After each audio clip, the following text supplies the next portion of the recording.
Good afternoon and welcome back to Football League World TV. We are fast approaching the end of another week, which means it's time to turn our attention onto the weekend's fixtures. We've got an Under the Microscope show coming up for you in the next half an hour. We're going to be looking at the Friday night football, which is coming from Turf Moor in the Championship this weekend as Burnley host Norwich City. I'm your host, Alfie Burns, and I'm delighted to be joined by my two colleagues, Marcus Alley and Toby Wilding. Marcus, how are you this afternoon? Yeah, very well, thank you, Alfie. Nothing like a parachute payments derby to whet the appetite for the EFL weekend. But no, it's been one of the more interesting things, I think, in the EFL so far, monitoring Burnley's new look under Vincent Kompany. So it's going to be a really intriguing test for them tomorrow night. How are you getting on, Toby? Just about recovered from deadline day? Yeah, just about. Certainly put us through the ring of that one, but always good. And yeah, nice to sort of turn a bit of focus back to the football now. And one of these sorts of matches between a couple of promotion favourites is always good to talk about. So going to be interesting to shine a light on it a bit more here. Big game, this one. Then there's plenty to talk about. And we're streaming across Facebook, YouTube and Twitter. As usual, if you're joining us and want to get your comments in, we'd love for your score predictions. Toby and Marcus will both be giving theirs towards the end of the show, but if you throw yours in there, we'll look to get them up on the show as well.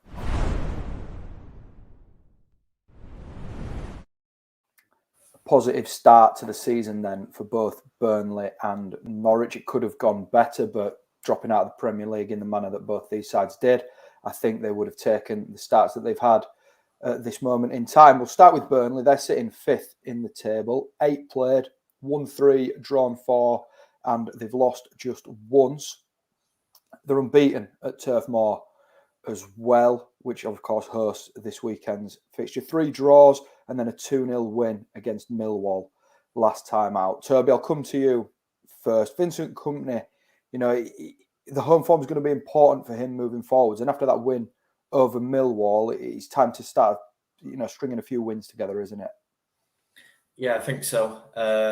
Sort of, as you say, home form is massive for any team, and it's one of them you want to get that sort of monkey off your back of the first home win, and that I think there will be a bit of frustration about some of the draws that they've been forced to settle for from the positions that they've been in. Looking back to that Blackpool game in particular, that is one where they'll probably have felt they should have taken all 3 points from the sort of position they got themselves into in that game.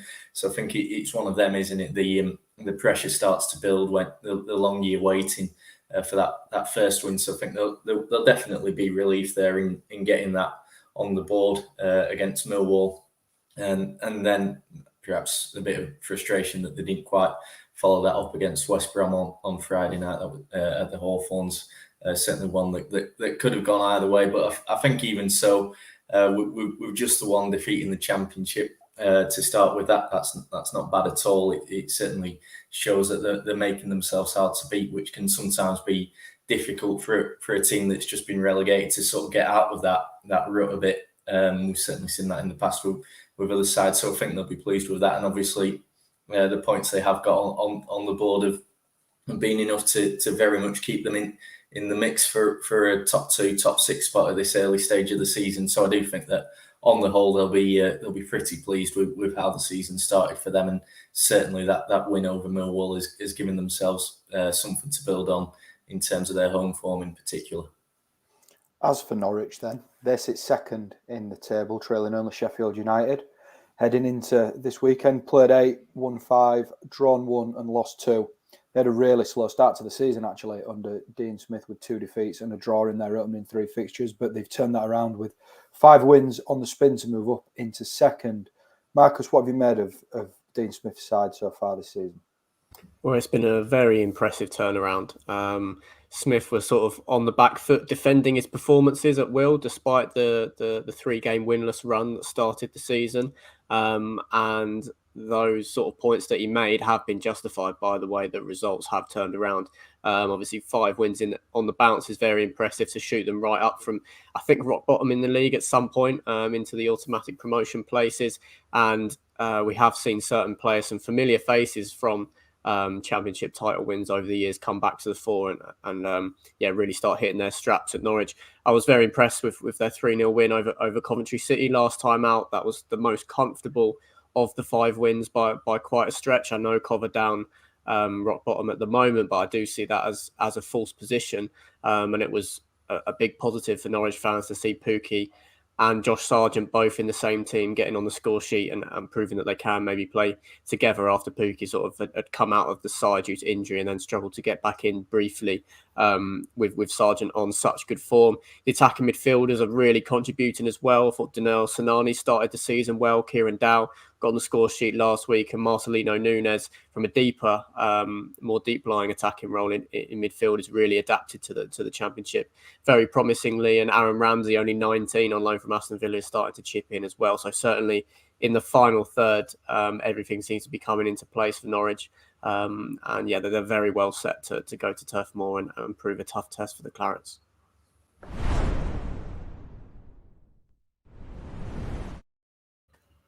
The possession stats are going to be interesting in this game on Friday night. I think it flashed up on my Twitter earlier that out of the sort of top 10 teams in the country, Burnley and Norwich, 2 clubs that love to have the lion's share of possession. Burnley are averaging 65.6% possession in the Championship this season. On home turf, Toby, are you expecting that to continue and Vincent Kompany to really want his side to boss possession like they have been doing? Yeah, I would think so. Kompany's certainly made it clear that is the way he wants his Burnley side to play this season, and it doesn't really look as though he's going to be veering away from that.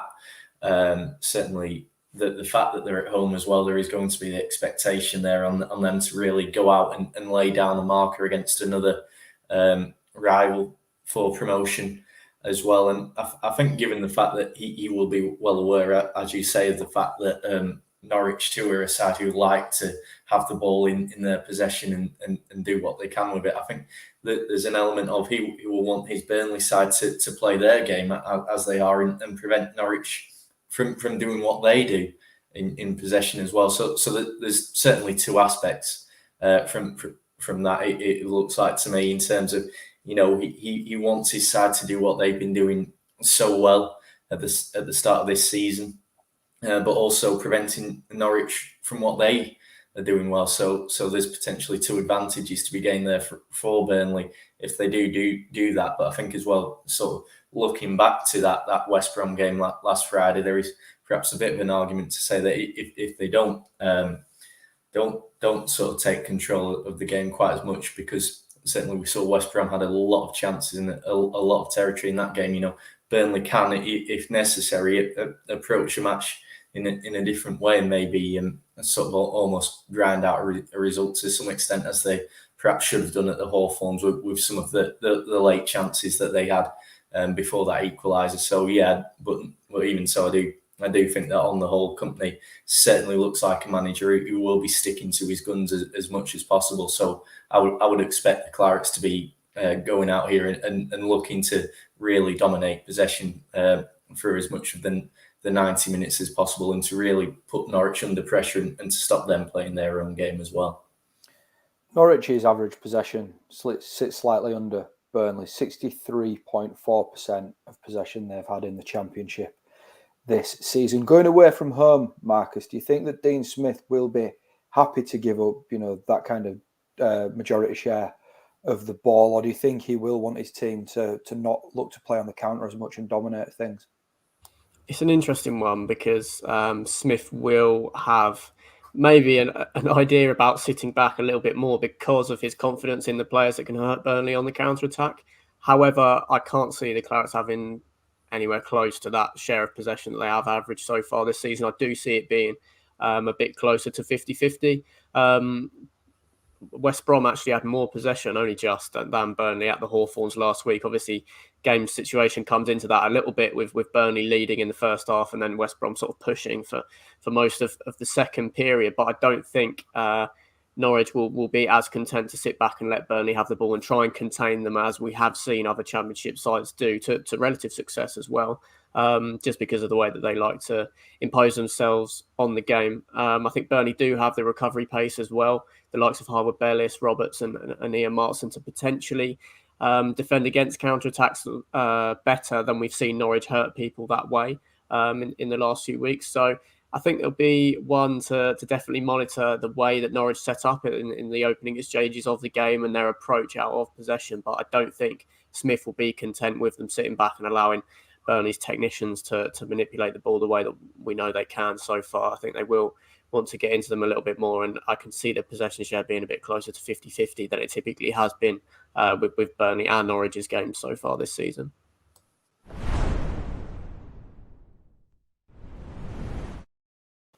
Let's discuss some of the key individuals then. We'll start with Burnley, who have scored 14 goals in their 8 fixtures so far this season. Josh Brownhill has 4, Jay Rodriguez has 4, and Nathan Teller has come in and scored 3. I remember listening to Vincent Kompany after the Burnley had beaten Huddersfield on the opening weekend of the EFL season, and he was discussing how he didn't feel he needed a 30-goal a season striker. Instead, he wanted goals from all over the pitch, which was what he'd focused on at Anderlecht previously. Those kind of stats then, Brownhill 4, Rodriguez 4, Teller 3, Toby. That's good early signs for Kompany, isn't it? Yeah, absolutely. It certainly fits into what he was hoping for in terms of goals from all over the pitch, and it's probably no surprise that we are getting those sorts of returns from those players. Josh Brownhill and Jay Rodriguez are obviously 2 players we've seen on plenty of occasions before, and more than capable of getting plenty of goals in the Championship. Rodriguez in particular, obviously leading the line, and then Brownhill is someone who can always make a contribution from deep, as he often does. As for Nathan Teller, he's one of them. I was sort of stunned a bit that Burnley were able to get that deal done, and that Southampton were willing to let him go out this season, and it certainly paid off for Burnley that they have. I mean, he's been outstanding for them. Watching them against West Brom on Friday, he was such a threat for Burnley, and it's certainly paying off with sort of the goals he's providing, the chances he's creating. So it is going to be a really big task for that Norwich defence to sort of keep him quiet. I mean, obviously Teller off the left could be a sort of a really intriguing matchup there against Max Aarons, obviously the man who is always talked about as such an asset for Norwich. So I think that could certainly be a really fascinating sort of clash of 2 key players there, and then centrally as well. You'd think that's going to be a big challenge for someone like young Andrew Omobamidele coming up against someone with the experience of Jay Rodriguez, and obviously that could put quite a bit of pressure also on Grant Hanley alongside him to sort of help him through that sort of a battle. And Hanley, obviously ex-Blackburn as well, just for a little bit of an extra subplot in there, really going to be no doubt wanting to get one over here. So yeah, it's going to be really a sort of intriguing matchup, such a strong Burnley attack against that Norwich defence. When there's a striker or a midfielder in a side that is the main goal threat, it's sometimes quite easy to identify how you're going to handle that. But for Norwich this weekend, Marcus, with goals coming from midfield with Brownhill, from attack with Rodriguez, from out wide in Teller, how do Norwich go about sort of shutting down Burnley's goal threat? Well, I think there'll be a clear instruction to not let Josh Brownhill shoot from any angle or range, really. He really has had his radar in at the start of this season. I think bringing Kenny McLean back into that midfield double pivot is huge in terms of dealing with threats from attacking midfield. We saw Sam Byron come in at left back in Norwich's win over Coventry to allow McLean to come back into that midfield. I think is an enormous presence both in and out of possession, as we've seen over the years at Norwich. So potentially a man marking job for Smith to task him with. But I think with Nathan Teller being such a flexible player, really able to pick up the ball in different areas, in pockets, sort of across that midfield contingent, I don't think he's going to be really sort of rigid in a left wing position.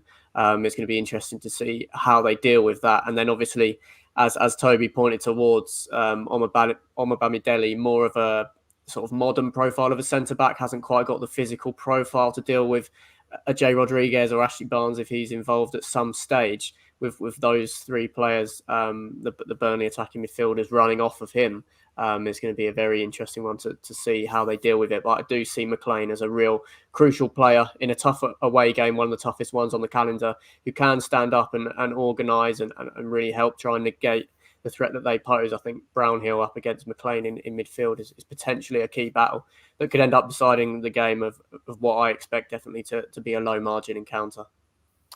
Feels like we're talking Burnley up a lot on the threat that they've got, but Norwich, of course, have their own threats. Josh Sargent is absolutely flying in attack for Dean Smith. He's got 5 goals in 8 appearances, plus 1 assist. We discussed the sort of possession earlier in the show, and if Norwich do approach this game with an eye a little bit more on the counter, how important is Sargent going to be for them, Marcus?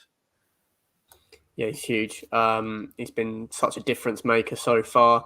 As I alluded towards earlier, I do think Burnley are quite well set up to deal with the threat that Norwich pose on the counter attack, but his dribbling ability is probably quite elite for the level. I think you could say, and the way that he's able to link up with Norwich's other strikers is going to be a concern for company, and one that they'll definitely be going through a lot of footage of in preparation for the game. I do wonder if Dean Smith is a little bit hesitant to start both of them. It happened for the first time last week since the opening day of the season when they lost at Cardiff. Obviously, Coventry at home last weekend compared to an away trip to Burnley on a Friday night is a very different proposition. So I think there is a chance that Smith maybe goes for a more defensive player, a more out-and-out winger, potentially someone like Onel Hernandez to come in, and then you just play one of Pukki or Sargent through the centre. But yeah, his goal scoring form has been excellent so far this season, very clinical. So yeah, definitely a player that Burnley will be aware of. But if they are able to impose themselves on the game with the home crowd behind them, there is a chance that they're able to really limit the opportunities that Sargent does get if they're able to make a larger proportion of Norwich's attacks be sort of bouncing back from Burnley's on the counter. Let's just talk about that selection decision then, Toby. Josh Sargent flying, Teemu Pukki, we know what he can do at this level. In many ways, it's strange that we're talking about Norwich's goal threat without discussing Pukki. Marcus has just sort of weighed up there whether Smith will be thinking to start both of them. From your point of view, if you were a Norwich supporter, would you want to see Dean Smith fight fire with fire and get both on the pitch from the start? Yeah, it's a good question. Personally, I think maybe you would be tempted to go with just one when you sort of consider those threats that Burnley have. I think you've got that argument, haven't you, in this sort of situation, this sort of matchup of a game, that almost when you are the away side in this situation, a point is not a terrible thing to come away with. So that maybe will tempt Smith to maybe play it a bit safer, add that extra man further back rather than going with the 2 strikers. And so that can mean that for me, I would perhaps certainly to begin with be tempted to go with one up front. And in that case, I think you would have to go with Sargent. I think it's really good to sort of see how he's fared so far this season. Brought in last summer, didn't really make the impact that we all really perhaps expected, and certainly Norwich will have hoped he would have done in the Premier League. But he is starting to come up good for them now. We sort of saw in that Watford game last season what he can do, and he has backed that up now. And I think as well, coming up against another promotion favourite and another side who came down from the Premier League last season, this is perhaps a bit of a message. A bit of an opportunity for him to send out a message, and certainly with the form he's been producing, it certainly probably wouldn't do his confidence or his morale any good if he was to be the one to drop out now, especially when, as you say, if Norwich are going to be looking at sort of hitting Burnley on the counter attack, that ability that he seems to have to just sort of be there in the right place at the right time and sort of provide that clinical finish could be so important for Norwich. So I think that is probably the way that I would be looking at that. I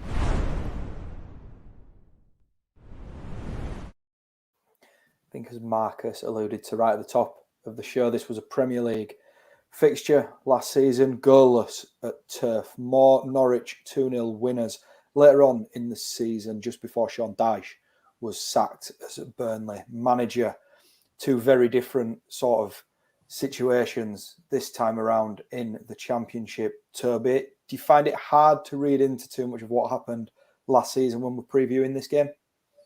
Yeah, I would say so. I think certainly for the Burnley fans, there will be an element of, a desire for revenge, because that defeat last season, as you say, it spelled the end for Sean Dyche, and it really looked like a missed opportunity at the time with the form Norwich were in, for Burnley to sort of go there and maybe kickstart a strong end to the season that might have kept them up. Obviously, it didn't happen, but I think certainly from an on the pitch perspective, it's a hard sort of one to compare what happened there with what we'll get tomorrow night. Obviously, Burnley, we've seen have had a massive overhaul of their squad this summer. I think it's something like 16 new first team players come into Turf Moor, so it's a very different side that you would expect them to be lining up with tomorrow night. Norwich, not quite the same amount of changes, but obviously the man who opened the scoring for them in that fixture at Carrow Road, Pierre-Louis Malou, no longer at the club. He's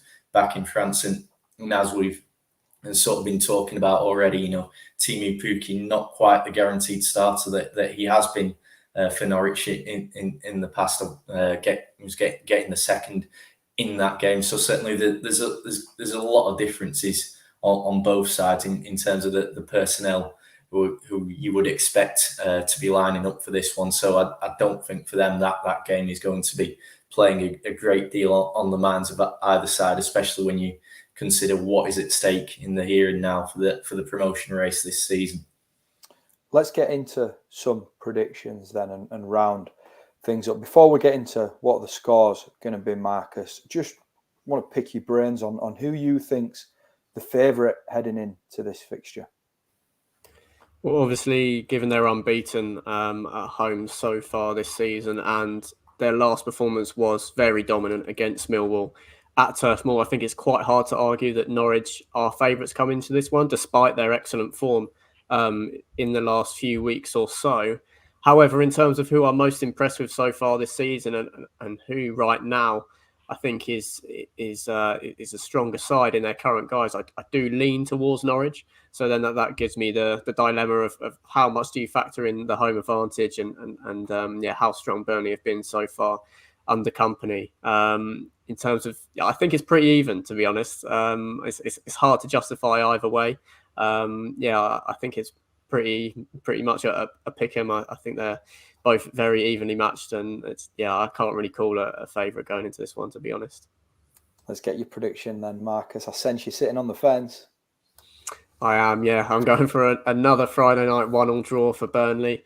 As I said, I do think Norwich are the better side right now. It's a bit more. They've had way more continuity from last season. I still see Burnley as a bit more of a work in progress, a transition into company's fresh ideas. But I think they'll have enough to take a point from the game. I'm going for a 1-1 draw. Had a comment in from Wayne. He's going 3-1. Burnley. Toby, you going to agree with Wayne, disagree with Wayne, or agree with Marcus? Yeah, I'm sort of struggling to argue with what Marcus has said there, to be honest. I mean, I certainly do think there is going to be goals. I think you only need to look at what these two teams have done already this season to see that is the likelihood with the attacking threats they have, as we've been speaking about.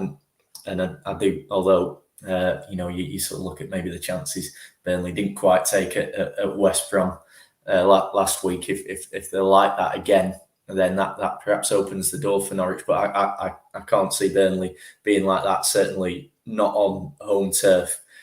So I do think that extra little advantage should be enough to get Burnley a point, as good as Norwich have been in their last few games. So again, I think I'm going to have to go on the fence here, perhaps, and I'll say 2-2.